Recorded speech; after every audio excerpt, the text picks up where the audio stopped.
Hello, everybody, and welcome to a very special start of our summer series for the Sound of Inbound called Unbound Unlocked, where we're getting ready for HubSpot's Unbound Conference this fall and talking to some really special HubSpot guests this summer. Who are we talking to today?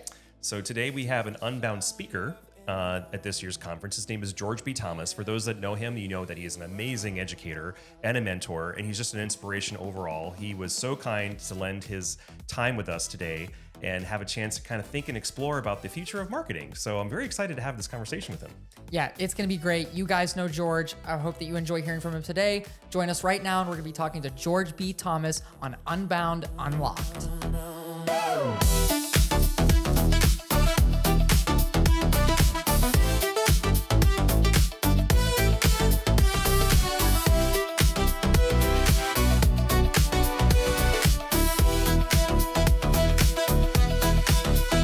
Hello, everybody, and welcome back to the Sound of Inbound into a very special summer series that we're going to call Unbound Unlocked. We are sitting down with some of the most brilliant minds taking part in this year's Unbound Conference. And today's guest, if you don't already know him, because you really should, his name is George B. Thomas. George and I actually have a bunch of things in common. We're both proud North Carolinians. We're both longtime members of the HubSpot community. And we believe that technology continues to evolve. Business is still fundamentally about people. That's what business is all about, right? During a recent conversation, George actually shared a thought that struck with me. And it goes like this. Until you embrace being vulnerable, you'll miss out on the magic moments of life. And I love that. I love that. And we're going to get into that today. That idea seems to show up in everything that he does, from the way he approaches business and marketing and the way that he serves his clients, teaches others, builds community within the HubSpot ecosystem, and so much more. Today, we're going to talk about the philosophy behind his superhuman framework, I'm sure. We'll also get into how he wrangles, I call it the beast that is AI, and what it means to lead it with a mindset of human servanthood.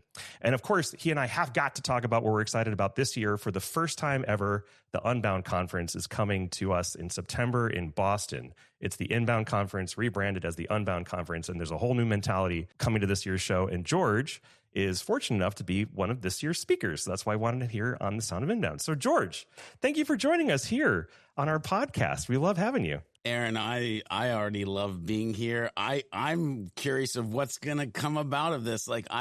In that intro, I got goosebumps. I got excitement. I was like, I can't wait to hear what George is going to say. Wait, I'm George. This is going to be awesome. This is going to be awesome. I'm going to put you on the spot already. You know, you are like many famous people. You have decided to put your middle initial in your name. What does the B actually stand for? Yeah. So first of all, it is a little bit of a story because George Thomas, if you look it up on Google, it's either like a mathematician or a Civil War hero. To both of those, you were both those people. I am neither of those humans. Okay. And so the B stands for Benjamin, but I always say it as George Benjamin Thomas. So that's kind of a little inside joke there. I love it. This is just a crazy coincidence. I have actually seen George speak for a number of years at the Inbound Conference, and we also get his newsletter. We also follow him online. And I didn't realize until very recently when you joined our partner user group, because George and I are actually in the same partner user group with HubSpot, that you're in North Carolina. You're actually outside of Charlotte. So we have another North Kakalaki on the show. Go Canes. Let's go. We moved here 12 years ago from Ohio. My son actually started to come down to Johnson & Wales to be a chef, to go to school. And my wife, on one of the trips down, she said, have you ever thought about, and I said, yes. And she just looked at me and you're like, you're going to ask me if I've thought about moving here. And man, it was supposed to be a 3-year plan, Aaron, but it ended up being around the same time that I got hired for Marcus Sheridan in the sales line.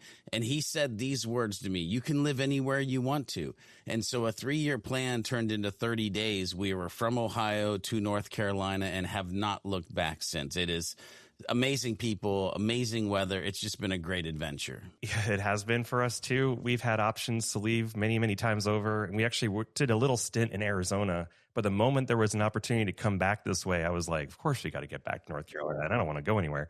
This state has a lot to offer, and you're actually in a different area than we are. And I think there's probably a little bit more of a different culture from Raleigh down to Charlotte. But you always bring all the good vibes, so I'm sure it's rocking and rolling outside of Charlotte. You're actually really near the South Carolina border too, aren't you? Yeah, for now, yes. It's funny. This is the first time I'm going to talk about this in public. Right now, we live in a town called Indian Trail. Yeah. When we moved here, it felt kind of country. Not anymore.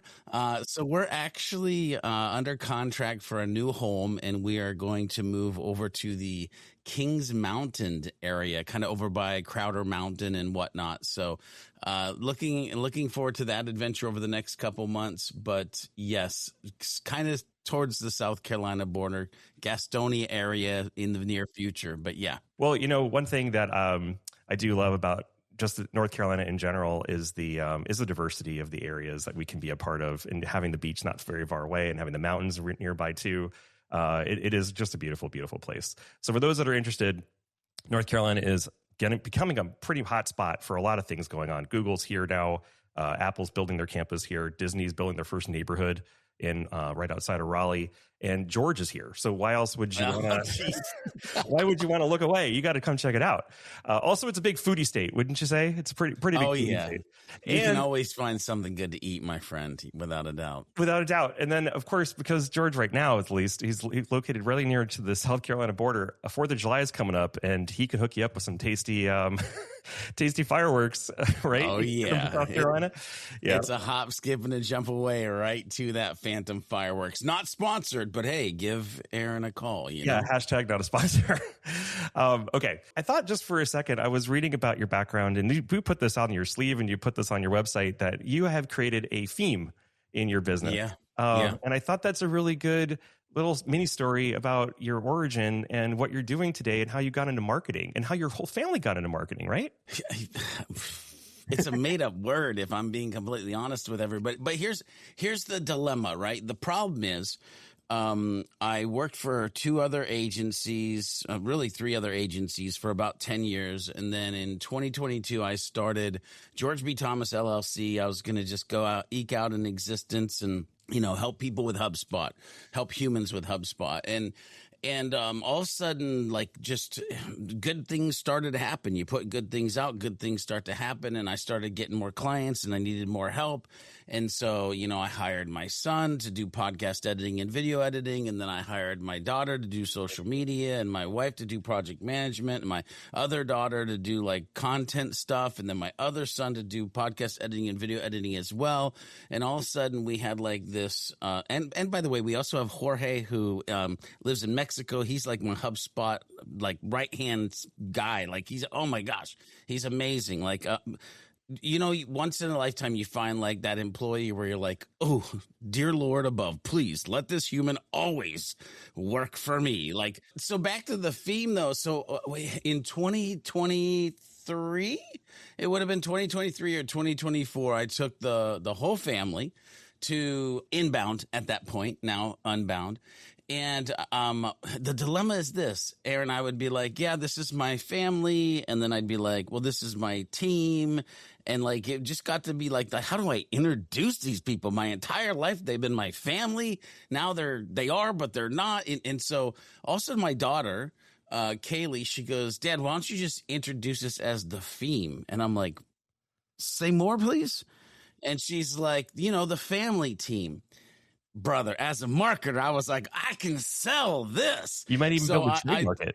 Yeah, I literally started like A/B testing, like, yeah, this is our theme. And everybody was like, theme? Yeah, family team. And they're like, ah. And as soon as I got them like, I was like, we're on to something. Like this it's on the website. We always talk about it. And so, yeah, the theme was born at Inbound 2023 or 2024, just because I didn't know how to introduce humans. That is so beautiful. So in 2025, my daughter attends NC State, go back, and she's in the business school and she's looking into a profession in marketing. And she was really keen on what we were working on in our business last year. And when I told her, and she's seen me kind of work the Inbound show for years, and she decided to be a part of the applicant pool and became an emerging voice, I think they might call it. And so she actually got to go to the conference last year with a role and attend for the first time a marketing conference with me and my wife. So it became a little mini theme. And it is really kind of special to have these shared experiences. We do have a life and a work balance of sorts, but we spend so much time working. So we do enjoy the times when we can actually get a chance to work with our loved ones, and especially when they're talented and they can bring so much value to our clients and they have a different perspective on things. My wife has actually a background in working in healthcare. And when she brings that experience to the table for all the B2B stuff that we do, she's always like, wow, it would have been easier working in a hospital and working with patients than it is with our own clients. And it is true. It's like trying to put things in perspective. I was curious, though, for you, George, maybe you've mentioned this to other folks before, but did you always think you were going to be in marketing? Did you always think this was going to be your path, or this is just where you ended up, or how did it happen? Life is crazy, my friend. So no, I never woke up and said, you know what, I want to grow up to be a marketer. To be honest with you, this journey actually starts, this part to get where we're at, starts at me as a youth pastor at a church.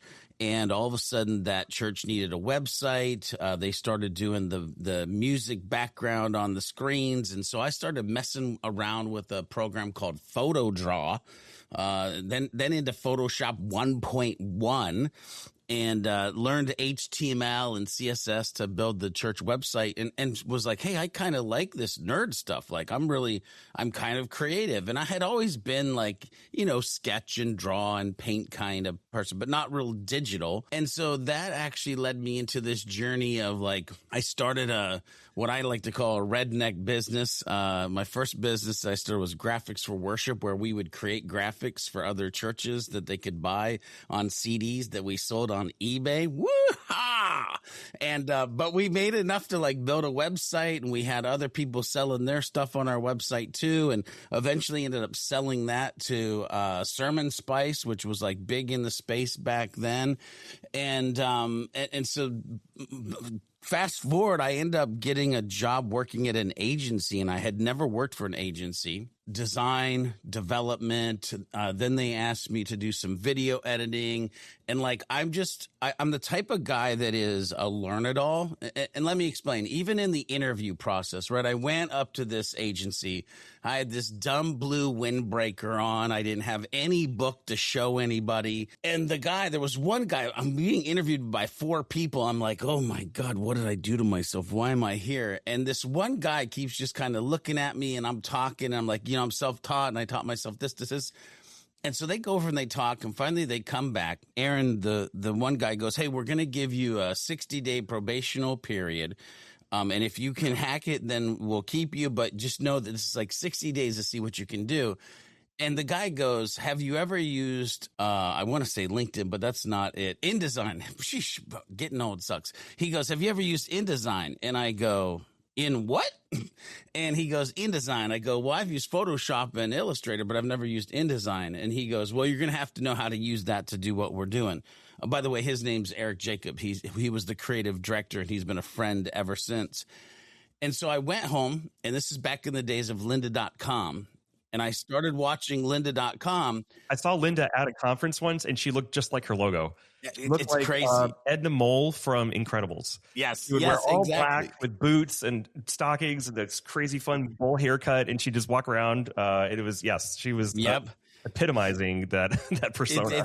It was crazy. I loved it so much. So I started watching lynda.com tutorials, and I came back. This was a Thursday, by the way, the interview. I came back the following Monday morning, walked up to his desk, and I laid 3 lynda.com certifications on his desk that I knew how to use. I know how to use InDesign now.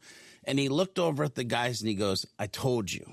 And so the reason I'm sharing this is because there's a importance to having a growth mindset, because when I found HubSpot, right, I went through agencies. I ended up getting Wild Boy in 2012. That's when we found Inbound. We won 2 tickets to Inbound. It was like this serendipitous moment. That led me to Marcus Sheridan. But as soon as I found HubSpot Academy, I basically lynda.com'd HubSpot Academy, meaning I'm gonna learn it all. And it's because of that growth mindset, because of the ability to be a learn-it-all and not a know-it-all, that's how the brand was built, like day after day, brick after brick, tutorial after tutorial, podcast after podcast, of like learn something and teach it, learn something and teach it, learn something and do it, teach it.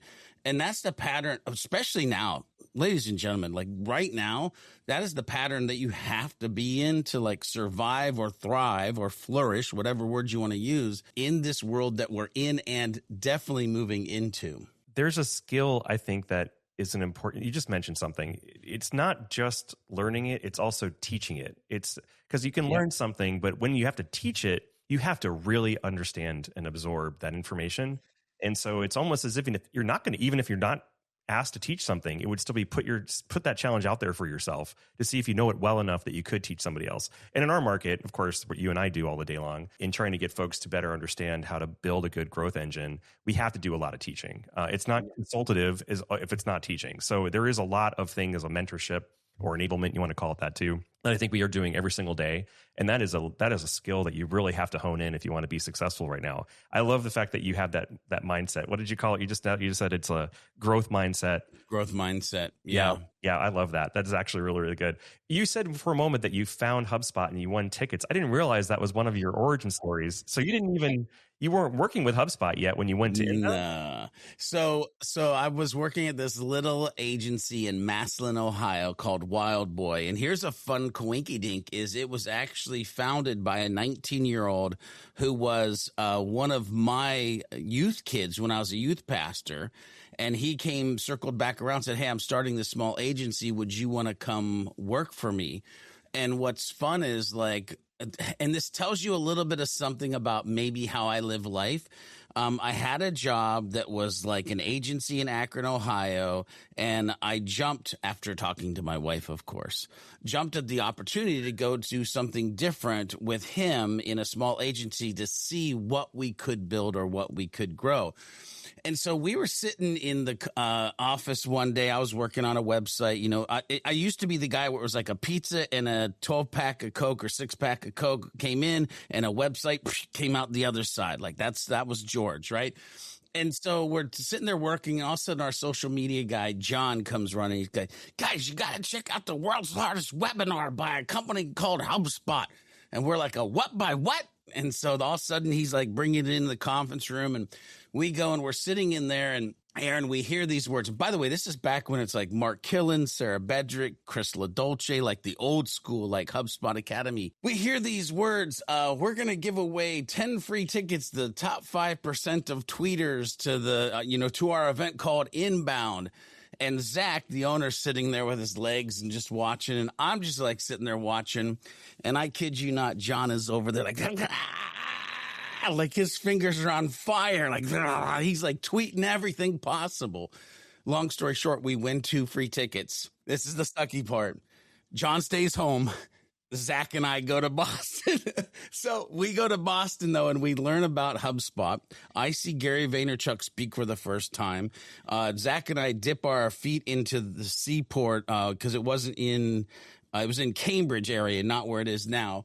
We're sitting there. We're having a nice little beverage. We're looking at the Boston skyline, and we're like, something is something right here.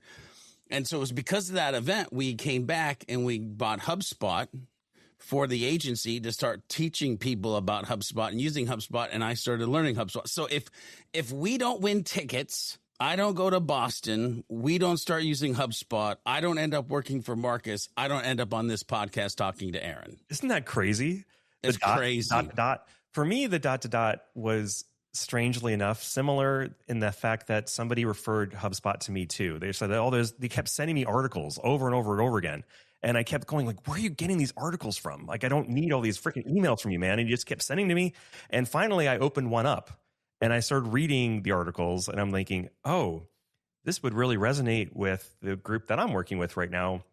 And I think at the time, I thought it was like just another spin on public relations, honestly, thought leadership, public relations, and reputation management. But the more I understood how to nurture and what they were really trying to teach about, and I feel like this is one of the things that I got known for. It's like the art and science of HubSpot. There's the art of it, of what Inbound really offers, and the science of it is the platform that enables it.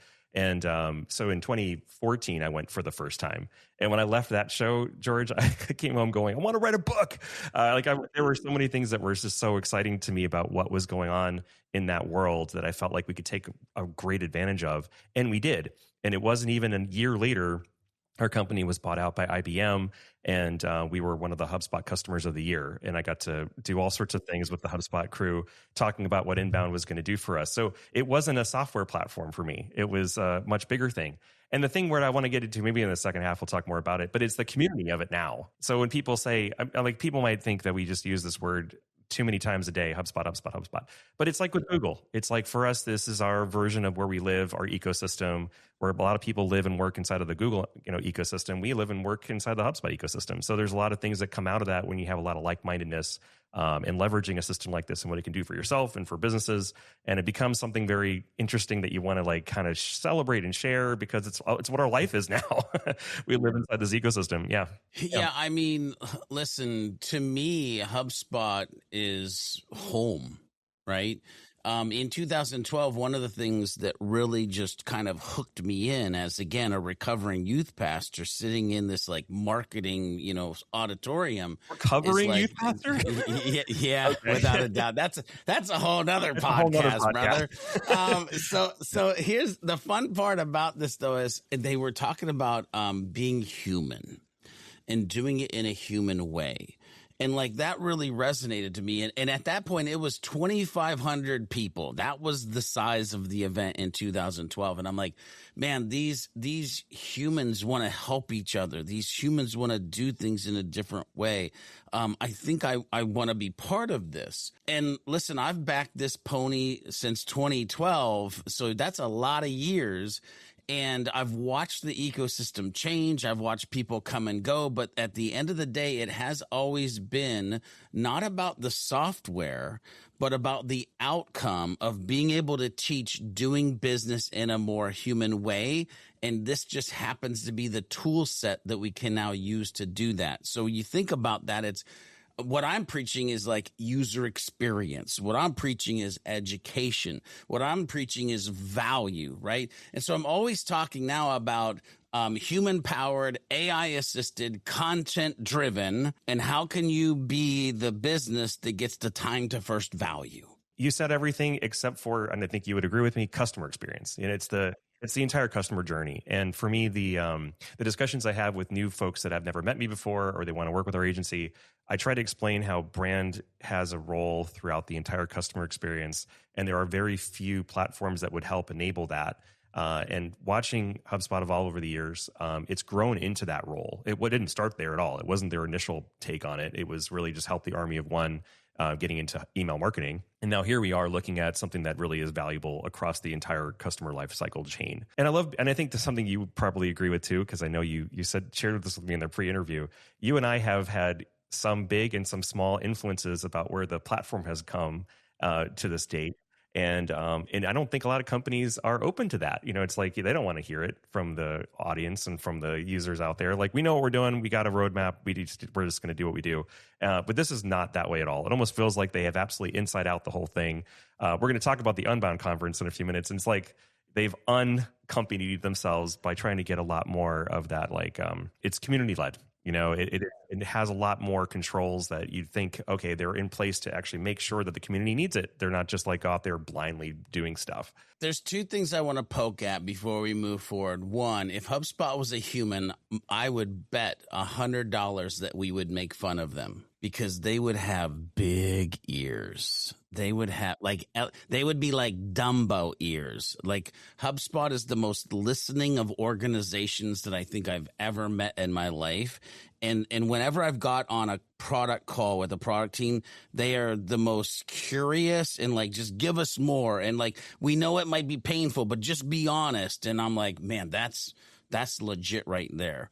The other thing, and so if you're not doing that in your business, by the way, I'm saying you should become the Dumbo of your experience. Like, you should be listening to everybody. And so here's the other piece that I want to tap on, because it is so vitally important right now, and especially in the future. If you're listening to this and you're like, my brand, I don't have a brand. Yes, you do. You're just not nurturing it. You're not protecting it. You don't understand it. Every human, every organization has a brand. And the times that you're not spending building it, it's eroding. And so in the future, like the power is going to be the brand. And so you have to think about things like, how do you want to show up? What is your voice and tone? What are the guardrails and goalposts? Like all of the things. Because trust me, now and moving in the next 2, 5, 10 years, those that invest in building brands and becoming the experts and helpers that they can be will be the ones that will still continue to find ways to flourish in the future that we are facing. That's all I'm saying. Just if you're not focused on brand, please, by all that is holy, take nothing else away from this podcast episode. Start just building a brand now and as fast and as hard as you can without burning yourself out, of course. Be human about it. There is a lot of discussion around company brands, but individuals have their own brand too. And I'm curious, when it comes to yourself, like, what do you think is the one word you want people to remember you by?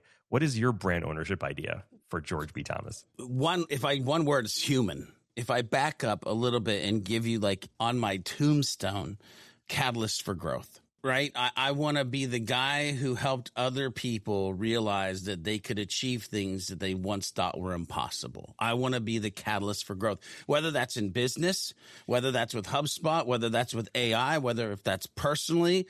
Like, I mean, if you think about my past, right? Bouncer at a bar becomes youth pastor, becomes HubSpot guy. Like, there's a thread of like, I'm listening and helping humans along the way. Right. And before that, military, by the way. But anyway, so like there's just this thread of like helping humans and trying to get them, because I have a really interesting childhood.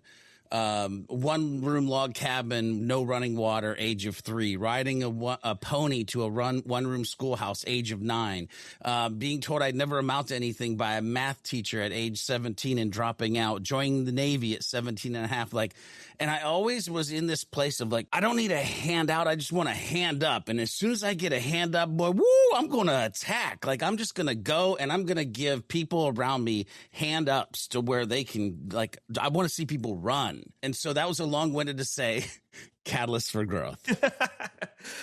One thing I like about that is it's a growth mindset, but it doesn't have to be about like being a termite and always having to like eat and grow and eat and grow and eat and grow. And there's no end to it. I think growth is also about establishing stability and understanding how to maintain that. And in certain points, being really responsible about how you share that understanding to other people too, so they don't become super greedy. You are probably, I mean, again, we've only had a few interactions, but you are the least greedy person I've met. You know, in this world that we work in, you're so giving and so generous.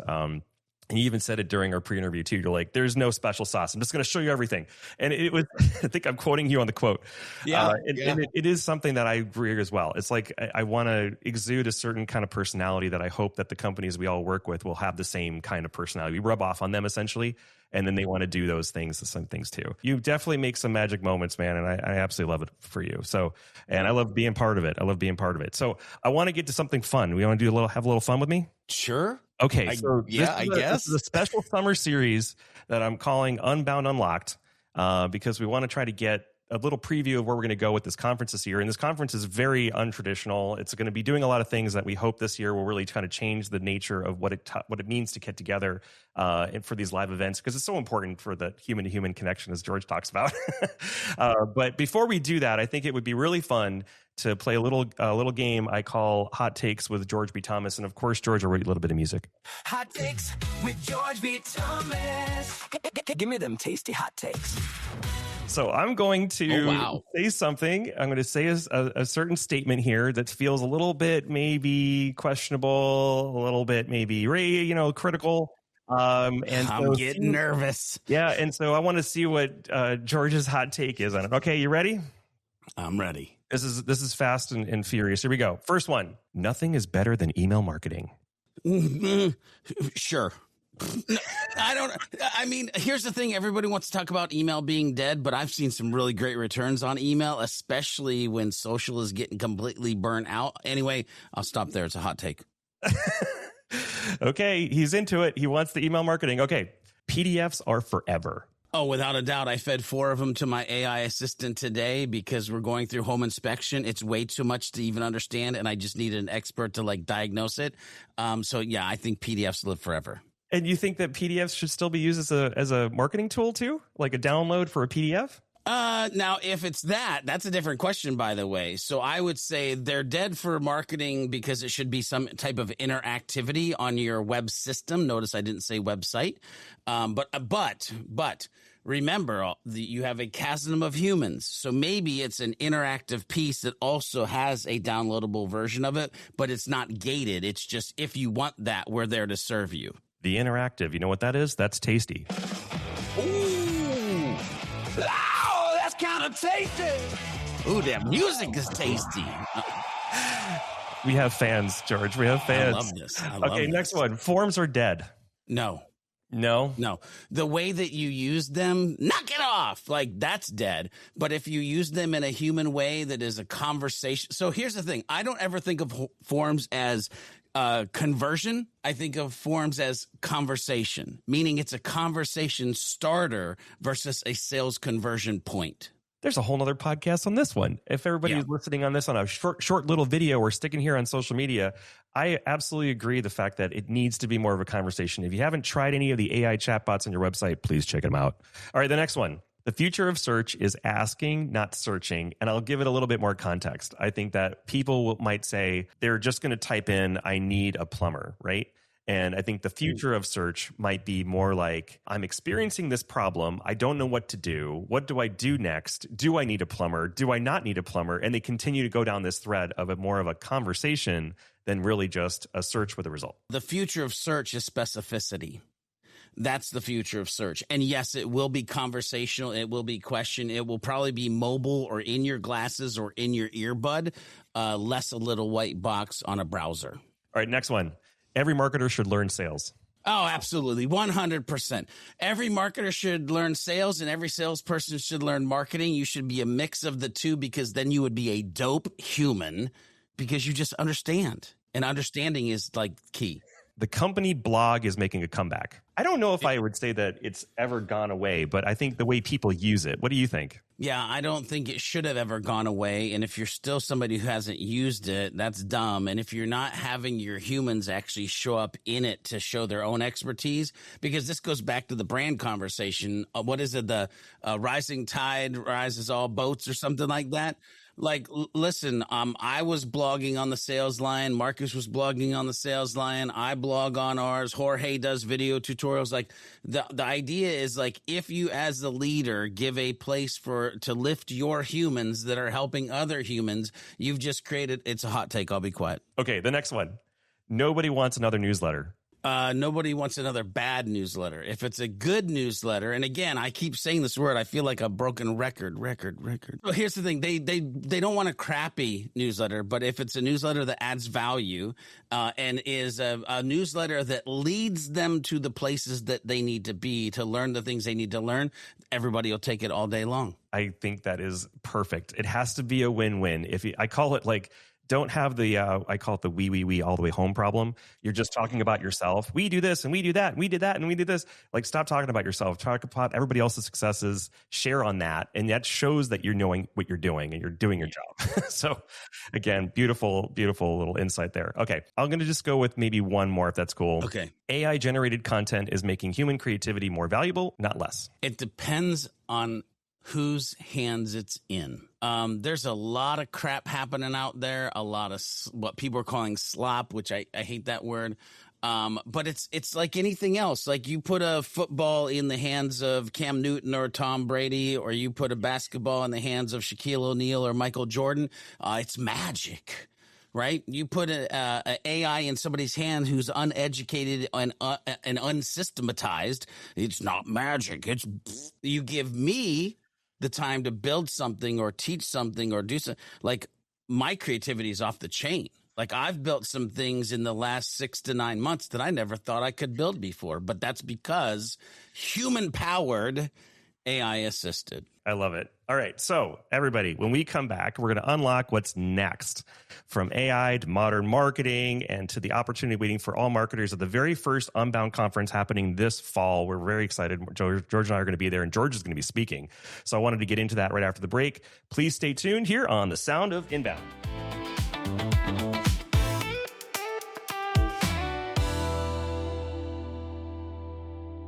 Hello, everybody. We are back here with George B. Thomas, and we're going to be talking a little bit more now about what's coming in the world of marketing, and especially what we think is going to be shared coming up at this year's Unbound Conference. It's the first year HubSpot has had a conference of this nature, and we're really excited about it. It's the evolution of inbound into unbound and how things are now feeling very unlocked and unleashed. See what I'm doing there?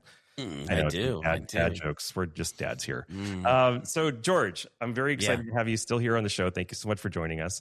I thought maybe the next question would just really get into what you're excited about in the world of marketing. So, what are you most excited about in the world of marketing right now? It's interesting because I feel like most people are going to be like, the dude's going to say AI because, but honestly, it's systems and frameworks.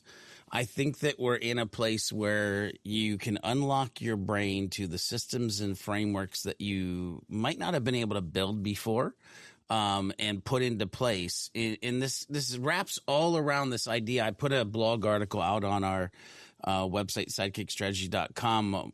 This may be like 2 months ago. Websites are dead, web systems are not, and really talking about like the connective tissue of vibe coding or AI assistance to what your website used to be to what it can be, and the layers that can actually work together as a system of what used to just be maybe brochureware for folks, but there can actually be some things under there that are moving the engines. And so I'll say the thing that I'm most excited about is organizations jumping on a bandwagon of building systems and frameworks around the things that they're doing. When I started off, I built websites. They were I think we called them brochure webs, brochure websites. They were very, very simple, boutique level, static. There is still, believe it or not, a lot of thinking out there, like just have to get this website launched. And they just think of it as a one-shot deal. They're going to post all that information. People will find it. We're good to go.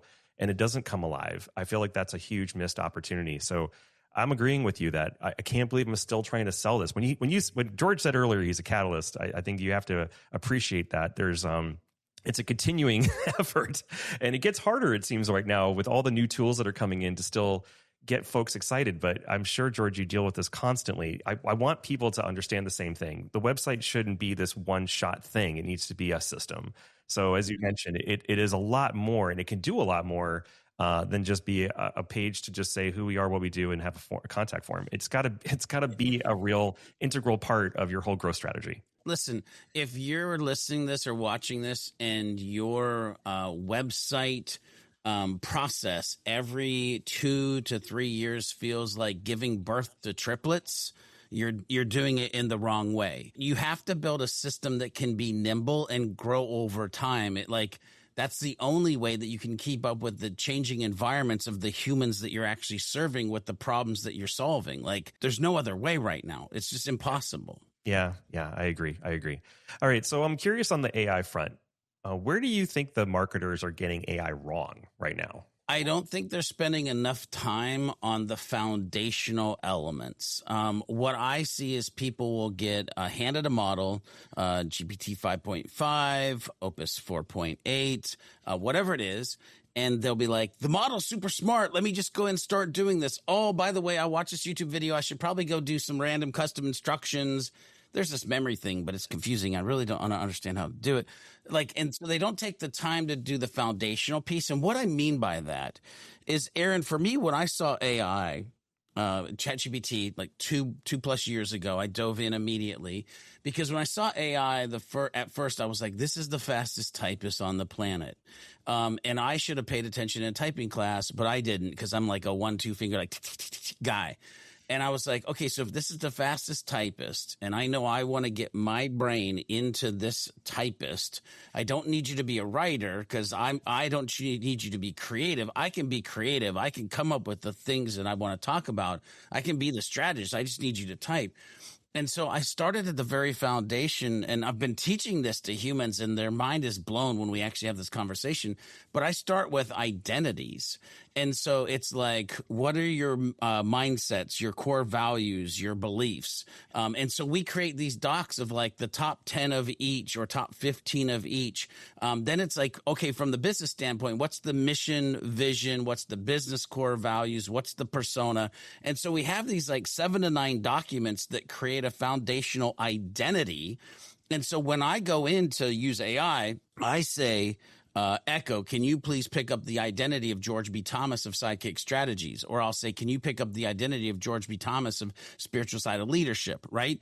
And so now all of a sudden it has the foundation to move forward. The other thing too, when I say the foundation is story bank, the amount of people that don't have story banks is crazy to me, because another thing that I'll say, Aaron, is any of my meetings that I've had, I will have AI, I'll go say, hey, go look at the meeting I just had, look for any personal, professional stories that we could use in the future.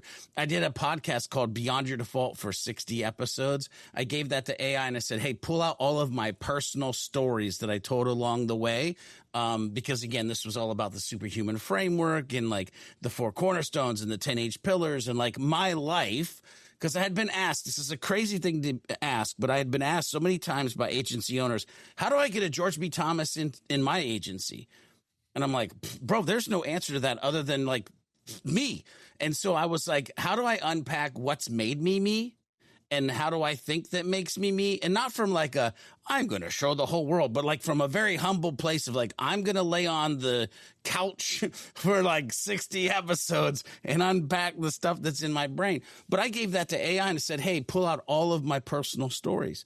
So when I start a prompt, Aaron, I literally go, hey, Echo, which by the way, for you who are like, who the frick is Echo? Echo is the name of my assistant because I want it to echo me. And so that's the that you developed. You developed yeah, that. Yeah. This is the system that I developed. And so I'll literally say, hey, here's what we're going to do. We're going to write an article together, and I'll tell it like the length that I want. And I want it to do deep research and use agent teams and sub-agents, blah, blah, blah, and use Quinn, my writer, and Finch, my editor. And anyway, but then what I can say that most people can't say, back to your question, is, hey, I want you to pick up the identity of George B. Thomas at Sidekick Strategies, and I want you to find a personal and professional story to thread into what we're teaching along the way. Make sure it's contextually fits, and let's go ahead and get started. And so that is not can you write a blog article on SEO for me and make sure that it sounds like me because I'm a fun guy. Boom. So the things that you're referencing, for those that are still learning and understanding how to leverage AI, in Google, they call it a gem. In Gemini, they call it a gem. In OpenAI, you can create or tell it you want it to memorize something, or you can create little special projects and folders in there. And you can say, this is the context I need when I'm in this particular pocket. Here's where I want you to get started. And Claude has it. All the other ones have it too. You're essentially giving it all the context you don't want it to forget about. Believe it or not, or maybe you do believe it, these tools do not go back in all of the history. They actually let go of things that are dated, and they start to only pick up things that are much more timely. So if you use it a lot, there's actually stuff that could actually be falling off its memory more recently. If you're not using it very much, maybe it's got a lot of context in it. But for me, what I've done, George, and I would recommend this to anybody, like you're saying, is if you build out an idea client profile for your business, think about this as like for yourself. Like, what is your own persona and what are you representing and what's your tone? And then as I kind of work in this tool, I have a gem, if I'm using Gemini, or I have this in OpenAI when I'm using that tool as well. And I'll take the best of things I have submitted and I'll say, like, hold on to this for future reference. And then it does such a much better job, as you mentioned. The thing I felt like I was thinking you might talk about, but I want to get into the conference in a moment, is the agentic side. Like when we say what are marketers not doing right now well, or what they should be getting wrong, what they're getting wrong today, and they should start to think more about, is thinking about AI not as a search tool. Oh my gosh, don't use it as a search tool, but think of it more as a sidekick. You want to create some tool sets in this where it's actually doing some things for you. It's not, without a doubt. Yeah. You want to mention where that's going? I'll give you one story on this. And by the way, when I say echo, I'm literally talking about agentic without saying the word agentic, because I don't think many humans are like, I don't even know what that means, but can I have a box to type in and maybe get my work done faster? Like that's where, and I want to take them from that to where they can actually be. But like, I'll give you an example. We had been in business for almost 4 years, had 0 case studies on our website because historically the process of case studies was painful. And like you needed a writer and you needed to interview people and I was like, you know what, let me see if Echo can actually help me solve this. And we built a system where we would give, because by the way, we were helping humans that whole time. We just weren't telling the story of who we were helping. And so we literally built a form, and I asked my clients to go fill out the form. We asked Quinn, our agent, to use the /superwriter skill, which is a mixture of they ask, you answer, story, brand, Hermosi, and me, of things it looks at, and that go write the case study. And so it goes through a 3-step process. There's multiple agents because Morgan is our design agent that does like the page layout, and Riley, the developer agent, and all that good stuff. And we went from 0 case studies for like almost 4 years to 7 case studies in 2 days. So I want you to think about that, right? And so now I think we might have like 9 or 10 on our website. And what's fun is it was doing 2 things. It would create the case study page. It would have the case study listing page, but it would grab the testimonial that they gave us and also go ahead and put that on the testimonial page. You see, because it's a system that you build around people saying good stuff about you. And that is something that I think people might be scared to use, but you can have it draft it all out or view it all, even go through iterations, and then just leverage that into the next platform. Copy paste it yourself. I am working with a number of people, and I'm sure you're one of them, where you can actually have these tools do the entire build out of the page, and all you have to do is hit publish. I call it give it hands, but as soon as you give it hands, you've got to have your human eyes in the loop. Meaning there has to be a place where it goes to draft mode. You look it over, you tweak it, blah, blah, blah. Then you can say, hey, okay, now let's go ahead and publish this and add the audio player that sounds like me to it because now blah, blah, blah, whatever publishing looks like for you.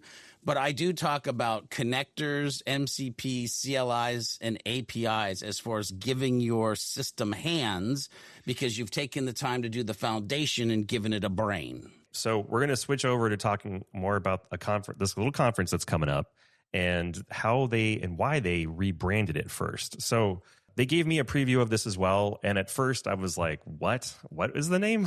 I'm not sure if you had a similar reaction, but I'm just going to be honest about it. It's like, transparent as well. I do feel like I got so embedded in the inbound methodology. It always was a bigger thing for me. So it wasn't just about marketing, but I think that they felt like there was a certain stigma around the Inbound Conference, feeling like it's just about inbound marketing. And so I kind of got what they were going with. We want to rebrand it. And then when they revealed the name Unbound, I did have to take a beat, and I had to figure out, okay, is this something that makes sense now? What is that really going to do? How does it change the conference? And I was really fortunate to have Kat Tooley, I love that name, from HubSpot, be on our podcast and talk about the origin story of Unbound and what it's supposed to mean and the mentality of it and how she's trying to create an unconference of varying sort. So I'm curious, just first and foremost, what was your thoughts when they decided to rebrand it? So I'm going to date myself, but when I first saw the announcement, I was like, what you talking about, Willis? I was like, wait, what the what?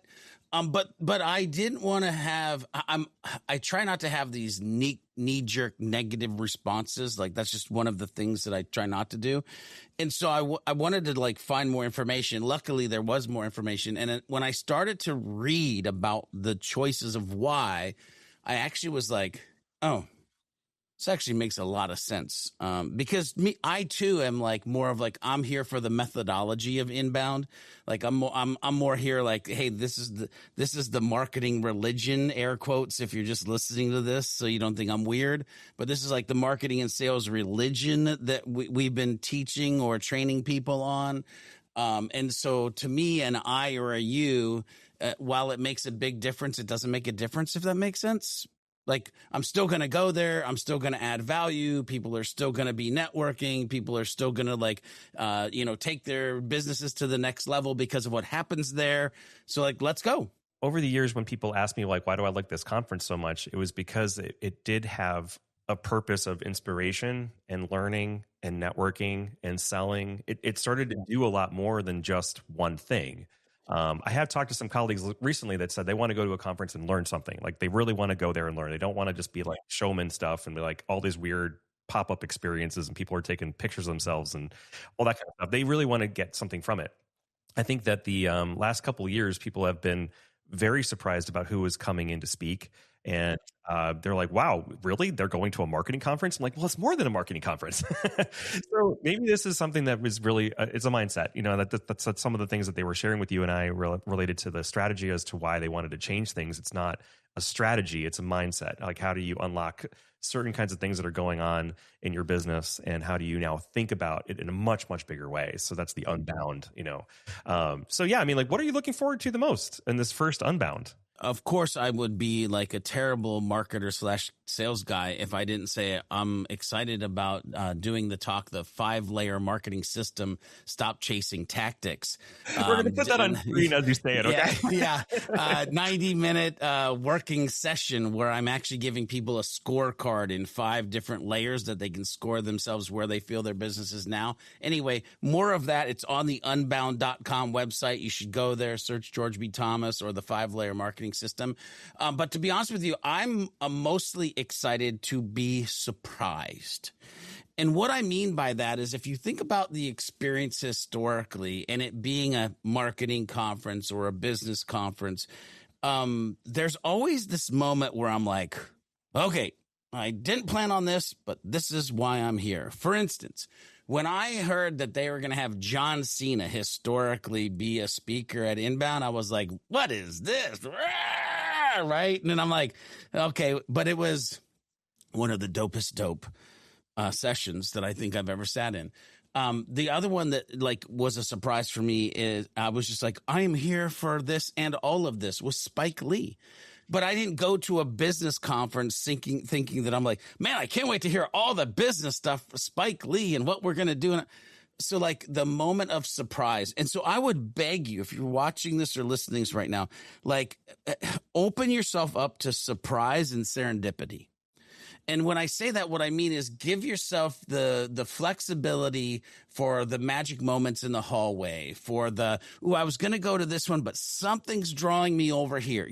Like follow that gut, that heart, that's whatever you want to call it, and give yourself the freedom and flexibility to just be surprised by all of the unthings that are going to happen at Unbound. I love that. That's all the unthings. There is a series of different types of experiences that are going to be going on at this year's show. When you think about spending time to get outside of your shell, outside of the office, you want to experience a lot of different things when you finally take that time to do it. You're finally dedicating yourself, like, I'm going to stop everything, I'm going to get out. And it could be a great experience for a team or for an individual, but they're going to have all these interesting meetups that are vertically driven, or they're also identity driven, community driven. It's really interesting what they're going to do, and they continue to grow on that.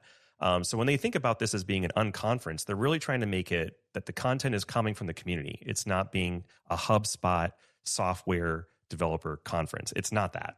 There are elements of it that do have the workshop component to it. And you are actually, I love that you're running a workshop, George. It's so beautiful. I hate doing this. I'm doing it right now as I talk to you. I don't want to talk at people. I want to talk with people. I wouldn't want to present at people. I would want to do something that felt a lot more driven as to what's the goal of this thing. And we're going to get something done today.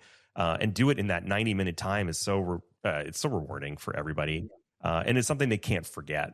I think people should spend the time to go to these kinds of experiences, especially when you think about the community that surrounds it all throughout the year. It's not just a one-off thing. It's continuing. Totally agree. I mean, I can't even, and this is not like, what's the word? Like, I'm not blowing smoke here. I'll just leave it at like that.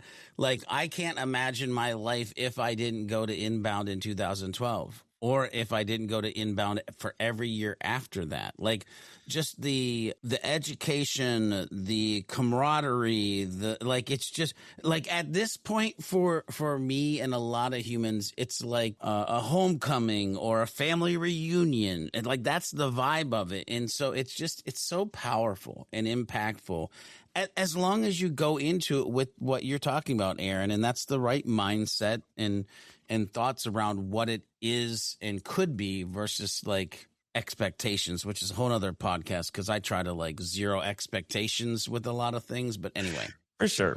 Okay, last question I was going to ask for you, just because I think it's important. And I feel so fortunate to have this much time with you today, because I think a lot of people would love to just hang out with you all day long and get into all the George B stuff. But what's one piece of advice that you want to give a marketer right now that they could then thrive over in the next 5 years? Yeah, it's simple. Without a shadow of a doubt, the thing that you need to do is embrace curiosity and continue to ask yourself one question. Is it possible? And then you just go see if you can make that thing that you are curious about and wanted to build, see if it's possible. And again, I'm diving back into you, the human. Be curious and ask yourself, is it possible? Then grab your AI assisted tool and be like, I want to try to build this. And just go through the messy middle, go through the educational pains. But then when you get on the other side of, wow, I didn't think this was possible, but there it is. Imagine what you're going to do next when you go, but is this possible? Yeah. I think curiosity unlocks it all, right? I mean, that's going to unlock all those opportunities for yourself and for your company and your team and your business, for your family. I think as long as you're doing it in a positive way, I think, yes, of course, it's going to unlock all sorts of things for you. And of course, I said unlock because this year's theme is Unlocked and Unbound. This is a great way to end this podcast right now because it is about Unbound Unlocked. This is great. So if you are interested in learning more about George, it doesn't take much. All you got to do is go online and start typing in George B, and you'll find him. He's not the Civil War hero or the baseball player, I think he said earlier, but mathematician, but either way, he is a hero amongst the HubSpot community. So go to georgebthomas.com, and I think he's also available through sidekickstrategies.com. I found George, to be so captivating at the show. You can also connect with him on LinkedIn. I'm sure we'll put all the links up. But the Unbound Conference, you can join us in Boston, September 16th through 18th. And if you haven't checked it out, please just go to unbound.com. And if you do reach out to me or any other partner out there that's going to be at the show, we have discount codes. So we'd love for you to join us at this year's conference. George, this has been so special and so much fun for you to do this with us this year and the special summer series of my Unbound Unlocked. Thank you so much for joining us here on The Sound of Inbound. Aaron, thank you so much. It has been a pleasure, and you are a great interviewer, my friend.